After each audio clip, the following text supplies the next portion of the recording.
Sup YouTube, I'm here with you guys with a manga review on Bleach chapter 520, and let me just say this, no one should be disappointed with this chapter in my opinion. I can't see how you can dislike this chapter, just even though there's no real combat scenes. The way the story progressed just hit a whole new level in this chapter. There's so much more answers left. This is gonna be amazing. Alright, so let me just give you like a brief review. So, now enters the Shunsui's office, and you know that Soul Society needs a new head captain, and well, I guess it was kind of foreshadowed how Shunsui took the arguments in the previous chapters. He would have been head captain, and he said like to Nanao, this might be the last time I see you again, and that's because he gets promoted to the head captain position. Which was foreshadowed, I believe, from the previous chapters, the way he handled the situations. I could see why he was promoted to the head captain, because they need a new head captain, right? You can't just leave Soul Society like that.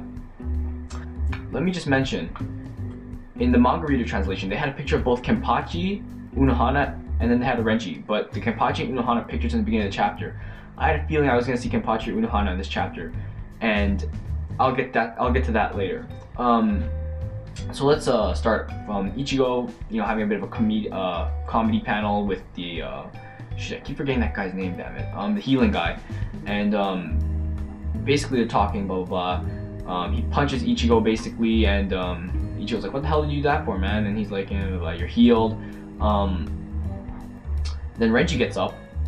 Basically the guy tells Ichigo that he's going to the next station because he's already done healing, right? Because he's already fully healed, right? And so Renji gets up. He's like, "I'm coming with you," and the guy punches Renji, and he doesn't move at all. Renji kind of like, I guess he was resisting the punch, really. You could see like a panel showing like, I guess his fist shaking because he like resisted it. He's like, "Resist my punch, you're free to go." And once they both leave, they get launched and to the next kind of division kind of thing, next station. He mentions with his two assistants, those two dudes, he tells them to take their robes off, blah blah blah. You can see like burn marks and shit everywhere. Dang.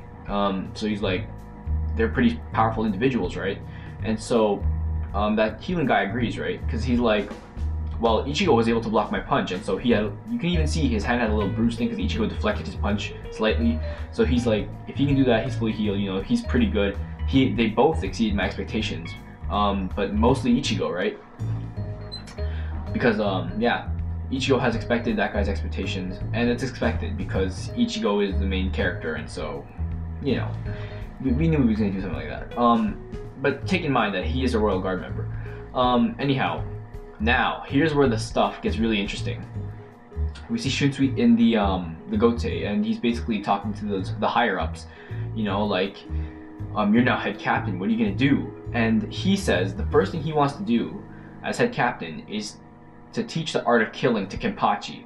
Now, for all of you guys out there that know Kenpachi, his way of fighting is not like a regular captain. He's very violent, aggressive. He has really no sword style. Like, he doesn't do a specific style. He just swings his sword aimlessly, tries to get hits, all that. So I guess when he means art of killing, how to use his powers how to use his strength more efficiently, not to fool around, I guess, if you will. And so he wants to teach Kenpachi that, and the higher ups, they basically tell him, "Are you kidding me? Genryusai Yamamoto tried to already teach him like the way of the sword, and he quit within one day. Either he was afraid that Kenpachi was going to get stronger, or maybe Kenpachi was just too stubborn to even learn." Here's the thing though. Shunsui says, like, "What do you suspect we do? We need Kenpachi's power." And it's true, because Kenpachi does not rely on Bankai. Keep that in mind. He does not rely on a Bankai to fight, and he's been taking out these stern readers. Other than Juhabak, he's been taking out all the other stern readers. He already took out, like, what, 3? So, yeah, his power is very valuable in this fight, for sure, no doubt. But the higher-ups are afraid that if you make him too strong, it will be impossible to stop him if he kind of revolts back. Which kind of makes sense, I guess, But, I don't see why Kenpachi would do that, though. He's pretty dangerous, mind you, but I don't think he would start a revolt. Especially what we're going to do to the next part of the panels. And so someone walks in, and Shunsui's like, "Well, you have my consent. I see you came." And now, the big surprise here. He says, "Captain Unohana, no, the first Kenpachi Yachiru Unohana. Oh snap. You can't lie. I don't know about you, but her being the first Kenpachi, that is a surprise to me. I was not expecting that at all. I mean, I knew from the data books in the previous arcs that Unohana was ridiculously strong. We haven't seen her fight, but I did not expect her to be the first Kenpachi. I knew she was strong, I just didn't know she would be the first Kenpachi because, if you recall, it's the title given to the strongest Shinigami, and she was the first one apparently. But here's the thing, Yachiru Unohana. Yachiru, the name that Kenpachi gave to Yachiru, you know, the little pink hair girl. And why he named her Yachiru is because Yachiru is the only person Kenpachi's admired. So mind that. So I guess the only person Kenpachi admires is technically Unohana, Yachiru Unohana, right? That makes perfect sense. And Shunsui this is actually a very smart tactic on Shunsui's part. We know Kenpachi's stubborn. He doesn't want to learn, blah blah blah. But Unohana is the only person he admires, right? Because Yachiru Unohana, I'm sure he's referring to this Unohana, Yachiru. I don't know any other Yachiru they're gonna reveal. It would make sense that you bring Unohana to teach Kenpachi the way of the sword because, you know, Unohana is like, if she's Kenpachi's idol, it would only make sense that he'd actually listen to her, you know? And so that was a smart thing. But mind you, Unohana looks pretty pissed off, dark in that panel. She looks pretty pissed off in my opinion, pretty scary actually. She looks like she's not messing around right now. I'm actually very interested to see how she fights using her Zanpakuto. The fact that she's named the first Kenpachi, that's already like sky up there. She's definitely a top tier fighter, no question about it. One of the senior captains, top tier fighter. And she's got amazing healing powers on to boot. There's no question that she is a very, very, very valuable combatant in this arc, and we will probably see her kick some Quincy ass later in the arc, I suppose. But for now, I cannot wait. This to me is a huge, huge, huge story progression.